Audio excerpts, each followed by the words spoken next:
In Sefer Mishlei, Perek Chav Daled, in the middle of the Perek, Pasuk Tet Vav. In this Pasuk, he is talking to a Rasha, to a wicked man. Al te'erov Rasha, lenvei tzadik, al teshaded rivtzo. Translation is, the Rasha, a wicked man, do not lurk by the dwelling of a righteous man, do not plunder his resting place. An evil man, a wicked man, may be seeing a righteous man, a good man, who is struggling in his parnasah. He was just fired from his job, perhaps, and he may lose his home. And the Rasha is already making plans. He's going to buy the house. Or he's going to approach him and try to, buy him off. Seeing the situation, showing no rahmanut whatsoever. He's a wicked man after all. Taking advantage. So Shlomo Melech tells the Rasha, don't think you can do that. Don't plan on that. Don't anticipate that you're going to end up buying the house.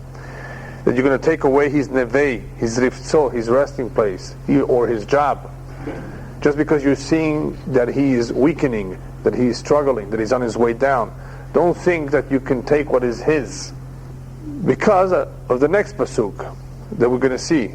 The tzaddik may come down temporarily, but eventually he will recuperate, he will recover. But before we get to that pasuk, I want to talk about a very important point called the hazakta bo. The hazakta bo means that you should support him. When you see another Jew that he's struggling, that he may have to sell his home to make ends meet, support him before he falls. Don't let him fall.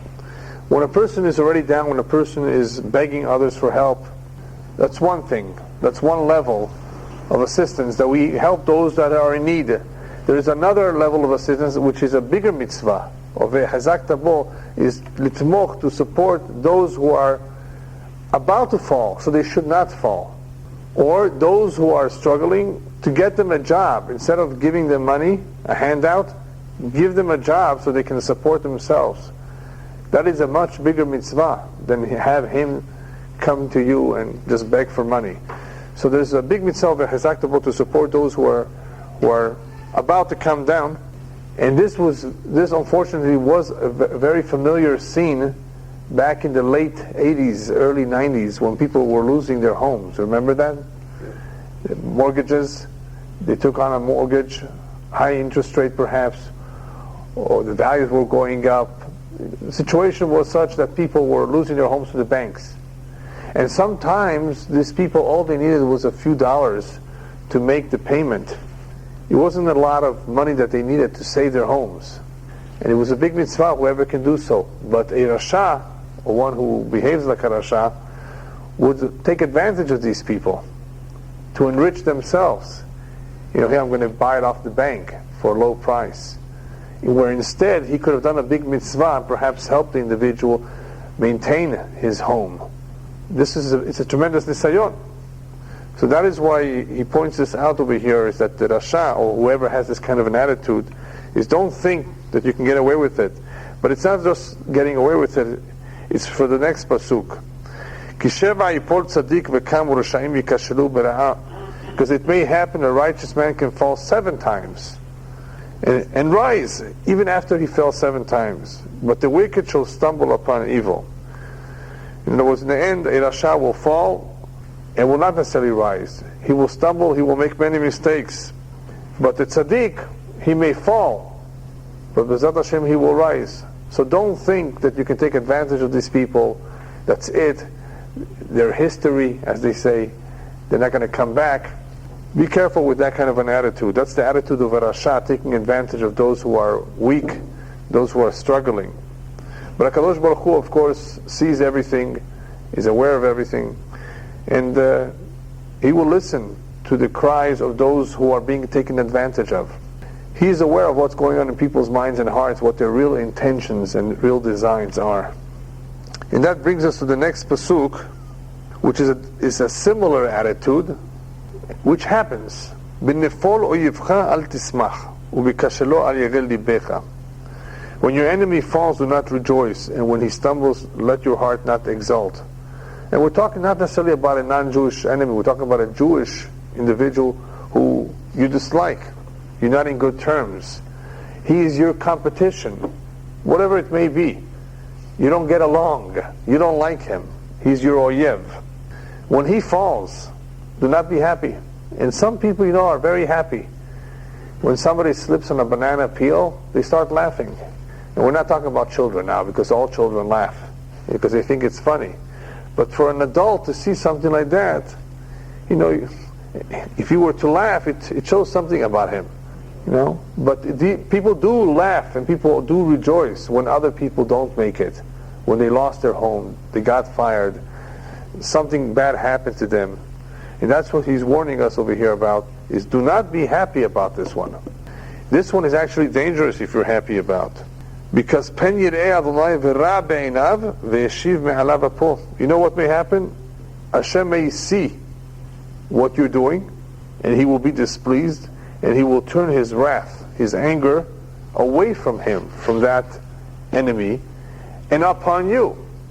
In other words, if Hashem was actually bringing about something against your enemy, and you rejoice, and you're happy with that he has had a fall, Hashem may say, you know what, that's the end of it. I will cancel the decree against that individual, and I will bring a chas v'shalom upon he who is being so happy with it. So this is a risky business. Therefore, if your enemy falls, and your enemy even means he who is harming you, we're not supposed to be happy when he who harms us, the goy even, the true enemy, is having a downfall. He died. What should we be happy with? Instead, our attitude should be, thank Hashem that our enemy is gone, so that we are saved, so that we are protected. In other words, we don't focus on the downfall, on the demise of the enemy. He's a human being. As HaKadosh Baruch Hu tells the Malachim, why are you about to say Shirah when the Egyptians are drowning? Ma'aseh yadai tovim bayam. These are Ma'aseh yadai. I created them. And the same was with Yonah, the story with Yonah in Nineveh. He was upset that HaKadosh Baruch Hu did not overturn the city. Hashem tells him, what are you thinking about here? You know how many thousands of human beings and cattle there are in this city? Is it so easy for you to just do away with all of that? And many of them are ignorant. They don't know from right to left. Just because they sinned against me, I should not give them a chance? Obviously, Yonah was very, very protective of the Jewish people. He did not want the teshuvah of Nineveh to be an accusation. Here, Goyim are doing teshuvah, and the Jewish people are so stiff-necked, they're not doing teshuvah. Obviously, that was his reasoning, why he was upset. Here, Nineveh is going to do teshuvah.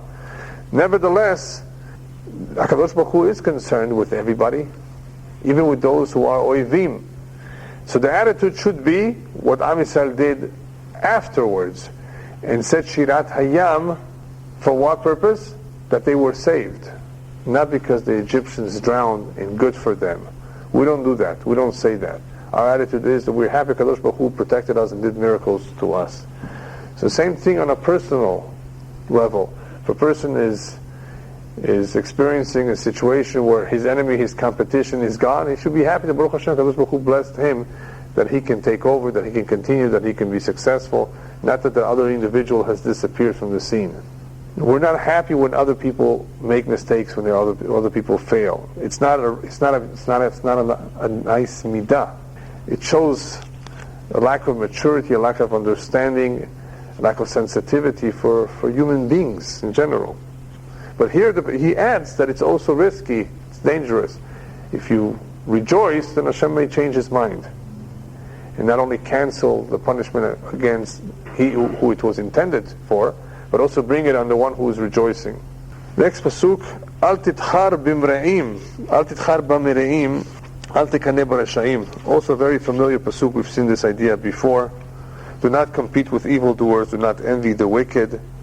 Someone may be tempted to do what others have done, even though what they're doing is wrong, even though it's not kosher what they're doing, even though it's illegal. He may be tempted because he sees that they're successful. They weren't caught. Well, there's a famous saying in Hebrew, Sof ganav litliyah. In the end, the thief is found and he's hanged. In other words, right now, you may see that he's getting away with it, but in the end, the bad guys are caught. So don't try to compete with them. And the reason why he's emphasizing it over here is because we are concerned, obviously, that one may imitate them, one may learn from their deeds. It's not just a matter of joining them in doing what they're doing. It's also an issue over here of learning from their ways. So you don't want to be envious of the wicked. There's nothing for you to want to have for yourself from them. The reason for that is because of the next pasuk. He says, "Kilot tiyeh acharit lara, nerashaim yid'ach." It's interesting how he has to actually remind individuals, for there will be no future for an evil one. The lamp of the wicked will flicker.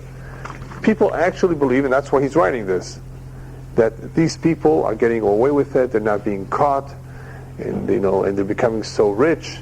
And if I do this, I can retire after 5 years. People get all sorts of ideas in their minds, crooked, corrupt ideas. Why? Because they see others doing it, and they think if they did it, I can do it. He says, be careful, because even though it's true that right now they appear to be making it, it's like a candle. The lamp of the wicked will flicker. In the end, it will weaken. In the end, they will be caught. In the end, they won't succeed.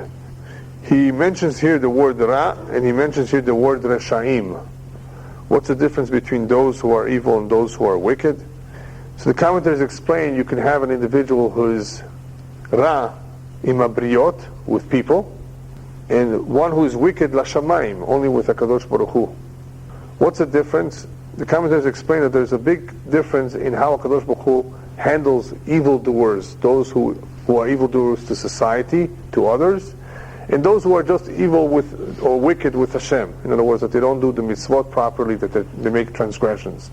Those who are evildoers with other individuals, they will suffer ba'olam hazeh too. And eventually, it will catch up with them. The din, midat hadin, will catch up with them. In olam hazeh, they will suffer in this world.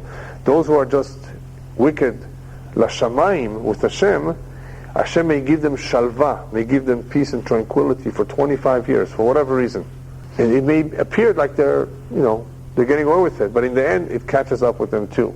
Or even if it does not catch up with them in olam hazeh, they died peacefully. They died in their sleep after the age of 92. And here they were mafia. How could this be? Because Hashem gives them the tranquility of this world to pay them in the next world. So there are all sorts of cheshbonot, but the point is that those who are evil with people, they will suffer the consequences in this world, in this lifetime. Next pasuk, Yera et Adonai beni v'melech im shonim al tit'arav. The translation here is, my son, fear Hashem and the king, and do not mingle with dualists. One has to fear Hashem, and one also has to fear the king. And guess what? Sometimes there's a conflict between what the king says and what Hashem says, between what the law of the land says and what the Torah says. Even though there's something called Dina de Malchuta Dina, that we do give kavod to the law, and we do respect the law. We try to abide by every law, right? Nevertheless, sometimes if there's a conflict, guess which one comes first? The Torah always comes first. Now there are situations where, of course, one needs to consult with a rabbi what to do. It's a difficult situation. You don't want to get yourself in trouble with the law either. But the Torah is supreme. Even though there is yirah of Hashem and there is yirah of a melech, which is rightly so, one has to fear the king. He is an authority. Nevertheless, yirat Hashem comes first. And this issue comes up at home too. There's something called kibud avayim. What if the father tells you one thing and the mother tells you something completely different? Who do you listen to? Anybody have any clue? Your mother will be very happy with you. Why listen to your mother? The halakha is you listen to your father because your mother has to listen to your father too. That's the obligation. There are priorities. There has to be a line drawn. Otherwise you're going to be confused. What do you do now? Now there are mitzvot that that you're supposed to give your life even. Not every mitzvah you have to give your life. But if the situation allows, only if the situation allows for it, of course the Torah always comes first. The Yirah of Hashem is supreme. Some people don't know this. That's why he's saying this. Of course we have the fear for Hashem, we have the fear for a king, but Yirat Hashem is first. The Torah always comes first. The second part of the pasuk, he says, Im shonim al titarav, do not mingle with dualists. What's dualists? Some say shoni means those that go against the law. They try to have it both ways. They try to play the game, in other words, of being good one day and doing things that are not appropriate the other day. Shonim, some say, means meshunim, those who are strange. In other words, you don't want to mess around with the wrong people who eventually will break the law, and guess what happens? If you befriended them, if you associated with them, you will be caught too. Just because your name and phone number was on their list, and when they get caught, and the police say, well, this man is on their list, and so he must be a crook just like them. So you don't want to mess around with these people. You don't want to have anything to do with them. You don't want to be on their list. And you don't want them to be on your list, of course. Where does this happen a lot? That people mess around or mingle with dualists, with all of these kinds of characters. You know where this could happen easily? With drugs. There have been many stories of people who have asked, can you do me a favor and take this suitcase for me? Just through customs. I have too much luggage with me. Or whatever, or some other excuse. And the guy really innocently did not know what was doing. And sure enough, they decided to stop him, or some dog came and sniffed the suitcase, and he gets himself into jail. Now he has to defend himself. It's not mine. Of course it's not yours, but we believe it's not yours, but you're involved. You did it for some money. After all, why do people carry these suitcases? Because they want to get something out of it. Of course it's not yours. We don't think it's yours. We believe you, it's not yours. But you were doing this. You were helping someone. No, I didn't even know what was in there. How are you going to prove that you didn't know? And some people end up being 25 years in jail for doing something like this. Now, obviously, everything is in Hashamayim. If somebody got punished like that, there's a cheshbon. But one has to be careful, not lechatchila. If he knows, if he's aware, then for sure not to be involved. Even though the Yetzer Hara might tell him, well, nobody's going to know. They don't stop people these days. And just on that day when you decided to go, they are stopping everyone. So you don't want to mess around with these people. Why not? He explains in the next pasuk, Ki pitom yakum edam ufid shenehem mi yodea. The translation is, for suddenly their misfortune will rise. In other words, all of a sudden their misfortune will come, and the ruin of both of them, who knows? In other words, who knows what's going to happen to them, how many years in jail they're going to be as a result of what they did. So you don't want to be a part of that. It can happen all of a sudden, out of nowhere. People make this mistake time after time after time, even though he wrote this so many years ago. People don't learn, people don't listen. And it's interesting, It's just people repeat all these mistakes, even though it's written beforehand. Be careful with politicians, be careful with bad people, don't trust people too much. All of this good advice was written and emphasized and repeated so many times, and people still make the mistakes. That's why it's important to review these pesukim, this advice. The next few pesukim speak to the chacham, to the good man. Till now we were speaking to the rasha, or to the one who was contemplating mingling with the rasha. Gam ele lachachamim, haker panim b'mishpat bal tov. These two are for the wise, for the chachamim. To have respect for persons or for people in judgment is not good. A chacham, a shofet, a judge has to be careful, lo lakir panim, not to show favoritism to one more than to the other. We're not talking right now about making a mistake, in other words, in the judgment necessarily, or doing something not according to the halacha. Here we're just talking about lakir panim, to give more kavod to one individual more than to the other, to show him more respect. Two people are in front of you, they're both alike. They're both guilty until you figure out who's not. Right? The first two come, they have to be completely equal. You don't look at the fact that one is the president of the community, that the other one is a big rabbi, that the other one is some very prestigious person. You have to be careful to treat everybody fairly, not to show more kavod to one than to the other. So these words are being said to chachamim. These words are being said to the judges, that they too need to be careful with certain areas that they may sometimes forget.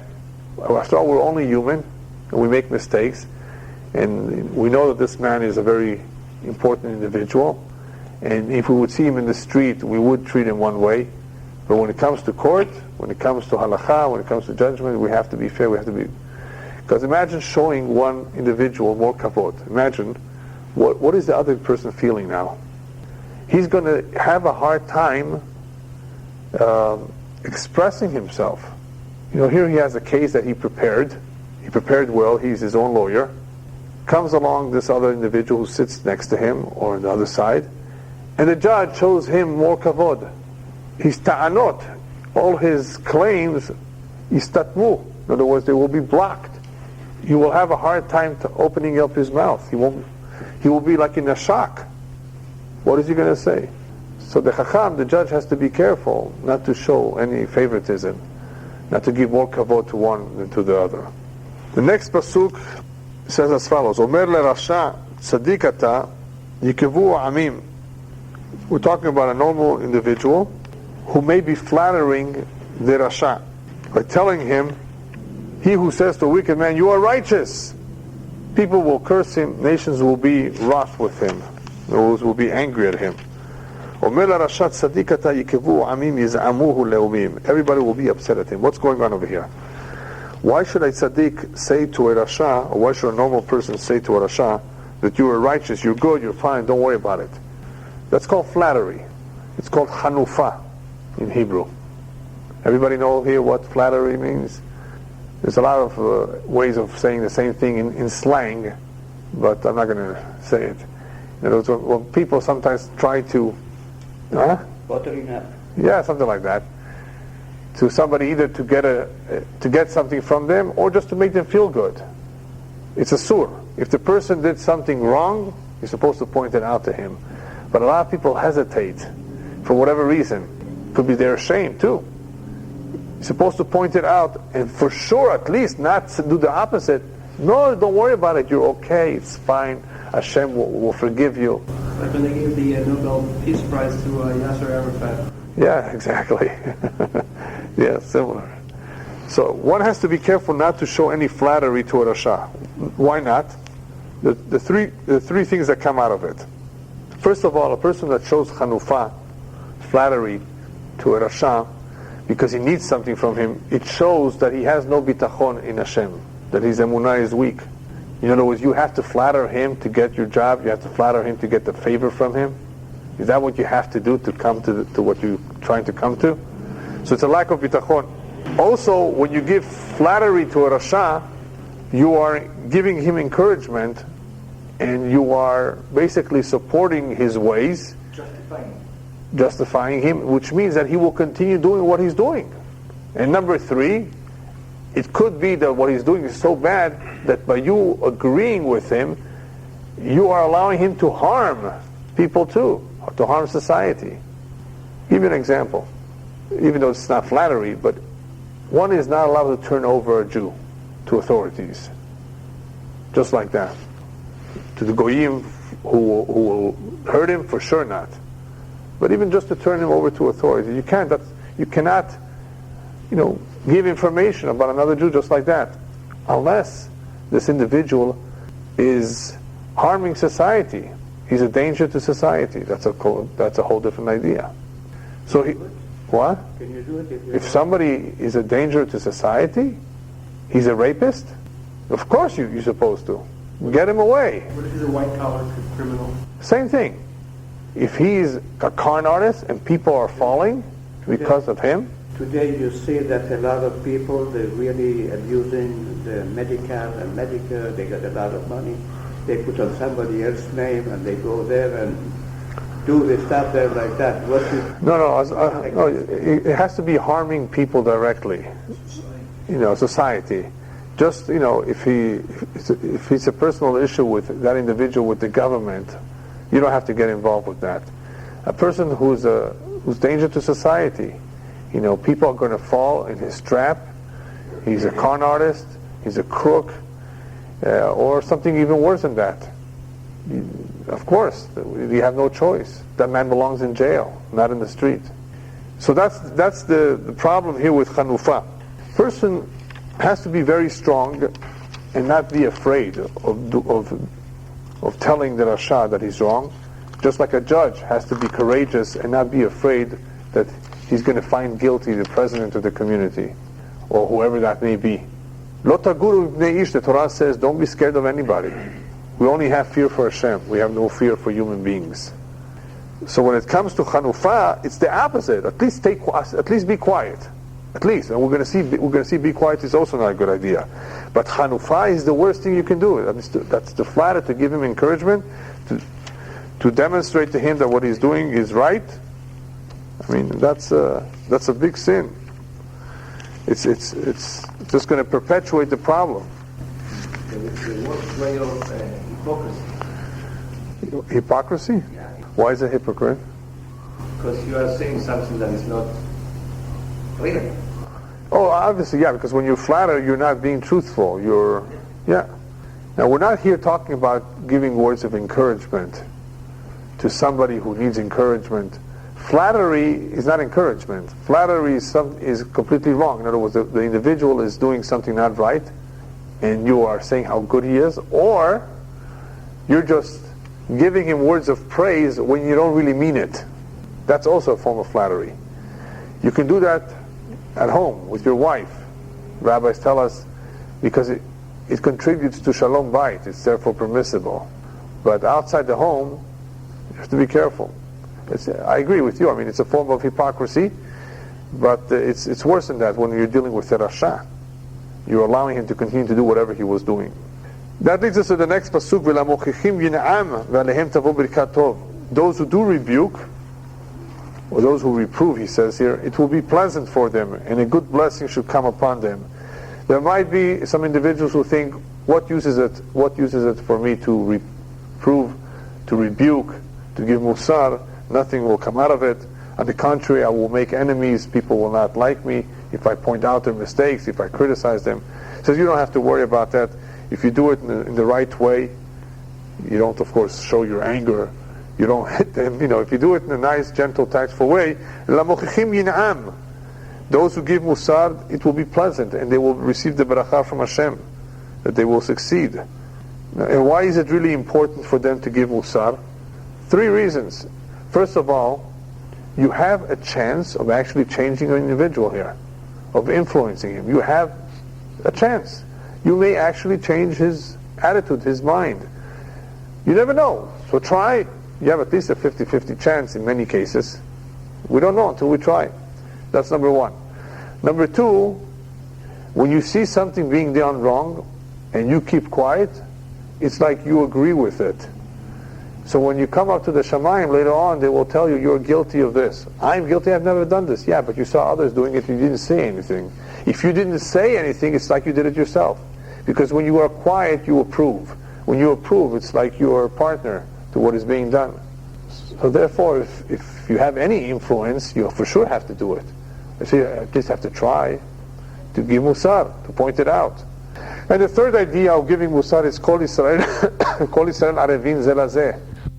It means that all of Am Yisrael has a responsibility for each other. If we see a Jew who does not know maybe, then we have to point it out to him. We have the responsibility to teach. Arevim means that we are guarantors. We are guarantors for the transmittal of the Torah to future generations. And if one does not have it, we have to see if we can help him. So we have that responsibility whether we want it or not. So the ones who give musar have nothing to be concerned about. On the contrary, they will be blessed by Hashem. Next pasuk, Sefatayim Yishak Meshiv Devarim Nechochim. Lips should kiss him who gives a right answer. This pasuk really deals with tact and with the proper answers. When a person says something, it is important that he be clear and that he knows exactly what he's saying. One should organize his thoughts, his ideas, or what he's about to say before he says them, so they should come out right. Because it can make a big difference. When one is prepared to say something, whether it's a speech or to give a lesson, and he knows clearly what he's going to say, and he organizes his thoughts properly, it's going to come out good. And what's going to happen if his ideas are expressed beautifully? Sefatayim Yishak. Then he deserves to be kissed. In other words, the lips that spoke beautiful words deserve to be kissed. It's an expression here that is, of approval. It's something very nice. He deserves all the credit for expressing beautiful thoughts. So therefore, it's a good idea to organize your thoughts. Let's say you have somebody to convince, a relative of yours, who's very difficult to convince. He's very stubborn. He's very argumentative. If you just start having an argument with him, you may not get anywhere. But if you come in advance, you know you're going to having dinner tonight with this part of the family that is not so observant, and you prepare yourself beforehand. Okay, let me see, how am I going to say it? What am I going to say? What is he going to say? I'm going to say that if he's going to say that.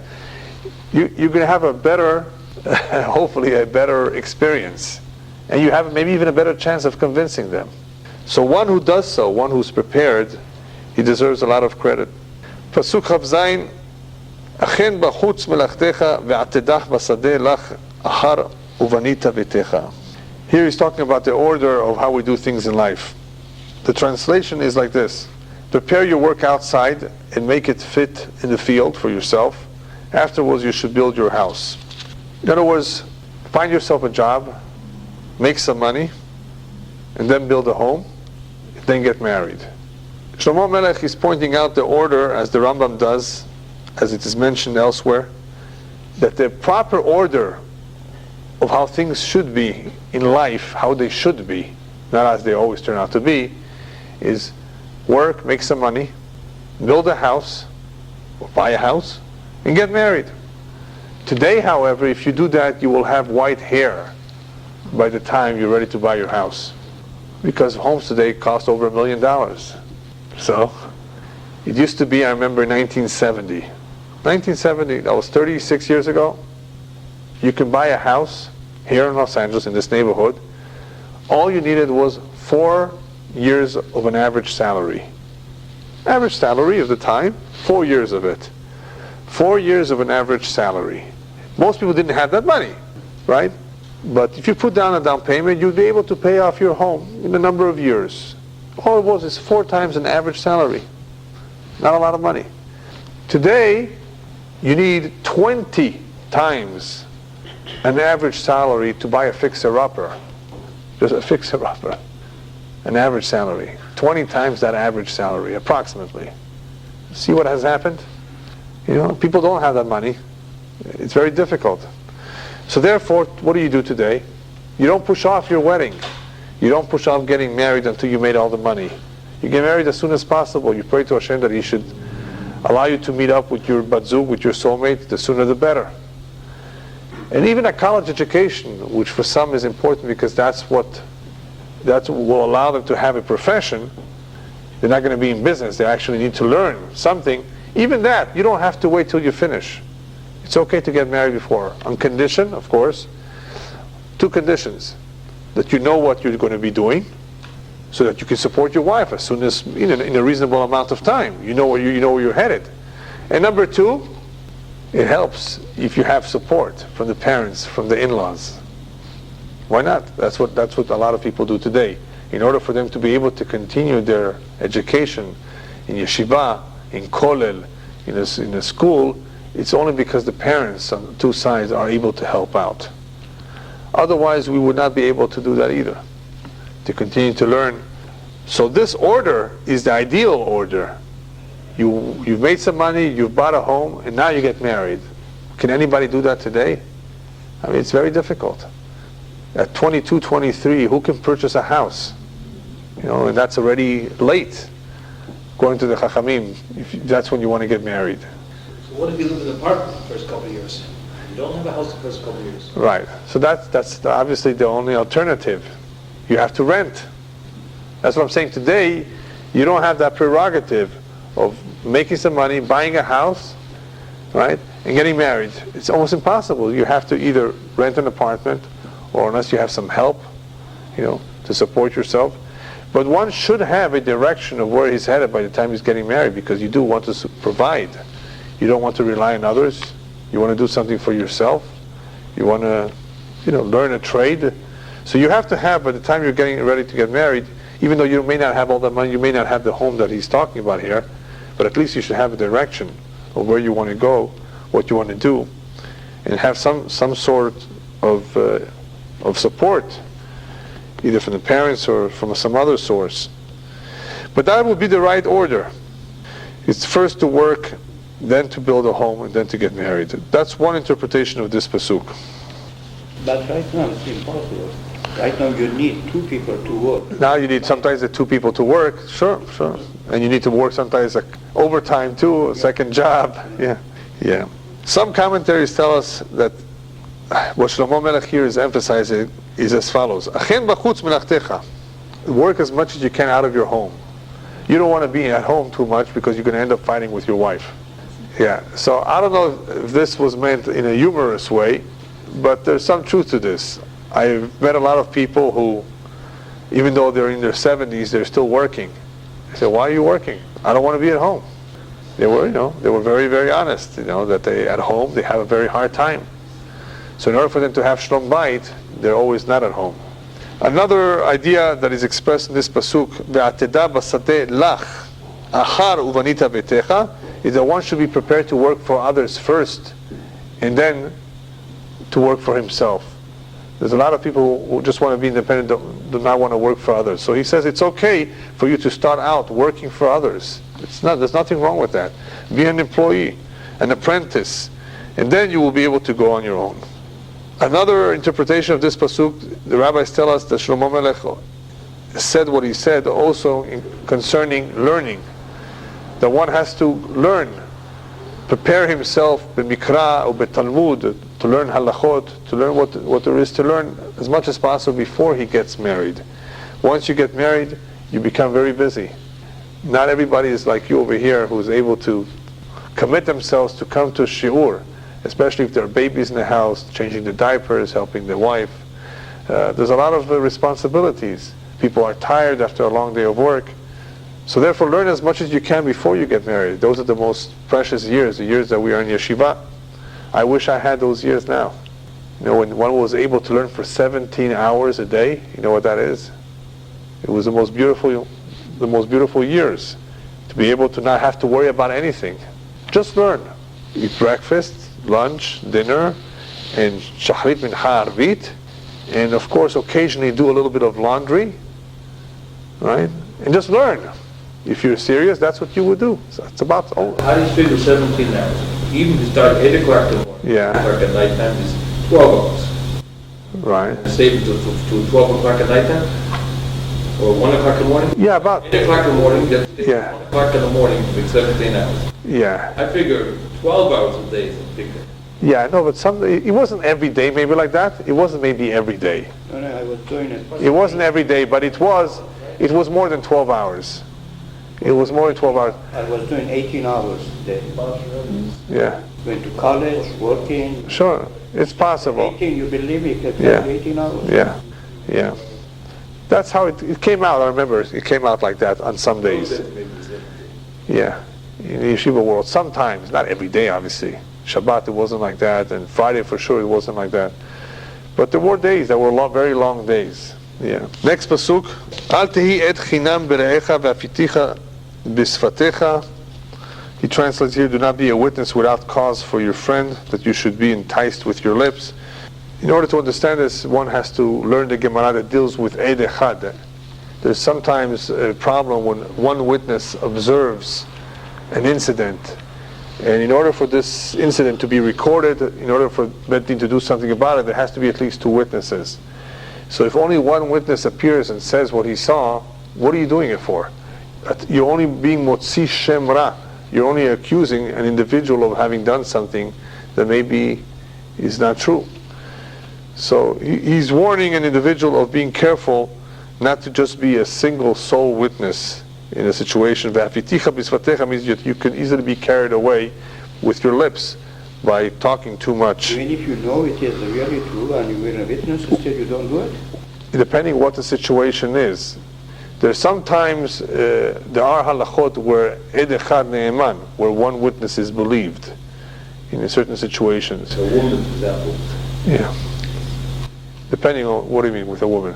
Let's say she says that you believe her, the same mouth that makes you ulcer, the same mouth that makes you mutter. Right, yeah. But there's also certain isurin that ed echad is believed, or if,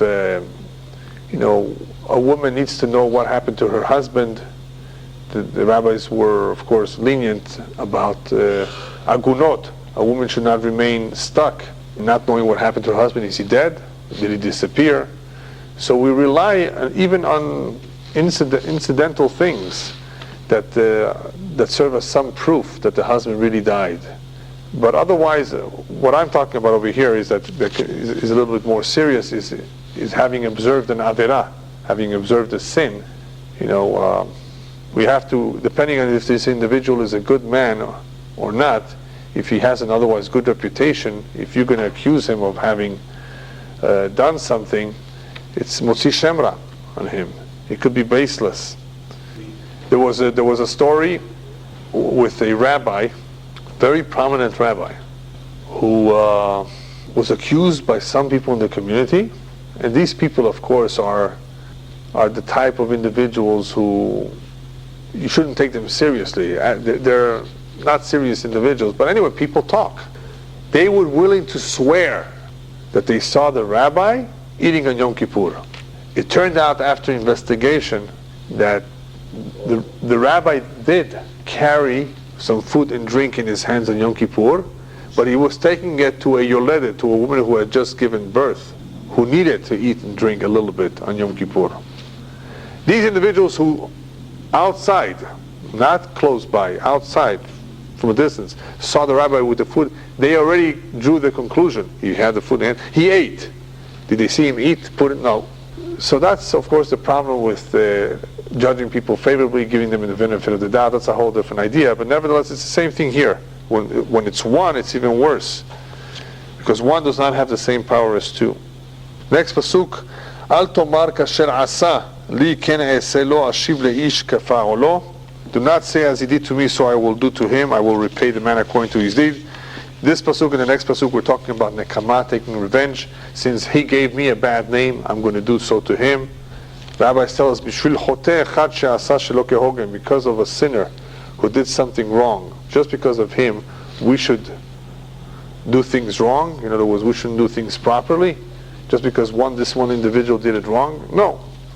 If he did it, then he will be responsible for his action. It doesn't mean that we have to do what he did.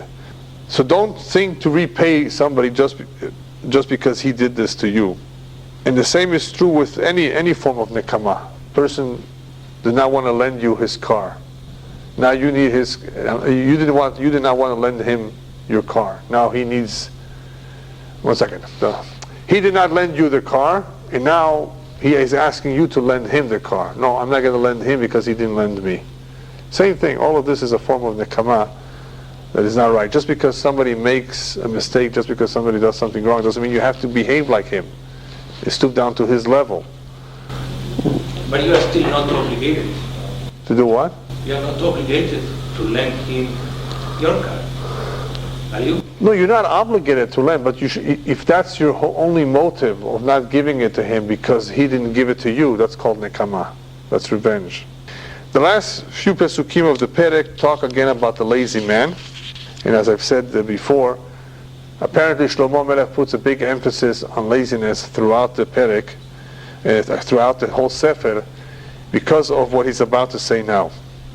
Al sdei ish atzel avarti ve'al kerem adam chasar lev. By the fields of a lazy man I passed, and by the vineyard of a man without sense. What's a man without sense? A man who did not learn. A man who does not have the knowledge, and as a result of not having the knowledge, he behaves in some ways like the lazy man. And what happens to these individuals, to their fields? והנה עלה כולו כמשונים, כסוף עניו חרולים, וגדר אבניו נהרסה. He translates over here, behold, thistles had grown all over it, nettles had covered its surface. Harulim and kimshonim are types of thorns that grow in a field that has been abandoned.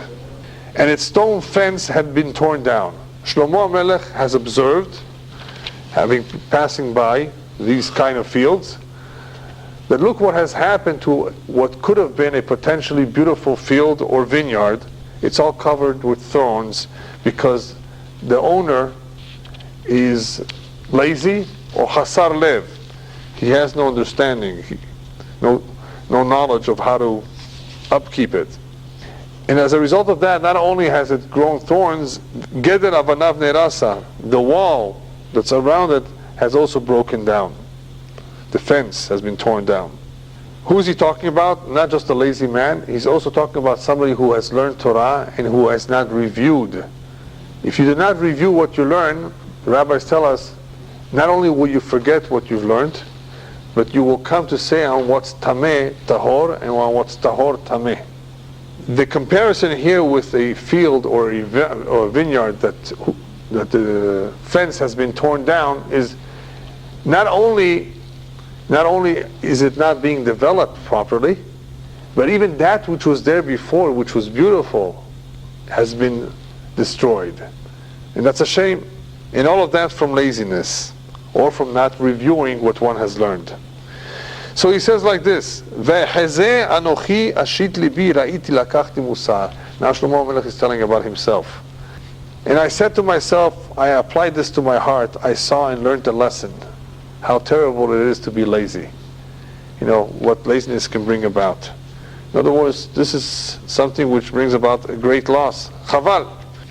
Commentaries explain that this is also talking about the nefesh. The nefesh is a spirit, the human being needs work. Just like a field needs to be plowed, and you need to put seeds if you want it to grow. Same thing with the nefesh. If you want to accomplish a lot, you want the ma'asim to be good ma'asim, then the nefesh has to be plowed and seeded. In the same way, it has to be tilled. Just like you would till the field, one has to work on himself, on his midot. The tikkun midot is very important in order for the ma'asim, for one's deeds to come out right. It just doesn't happen by itself. Some people need more, some people need less. It all depends on what kind of a nefesh and what kind of a yetzer they have. But it requires continuous development. Otherwise, a person becomes lazy.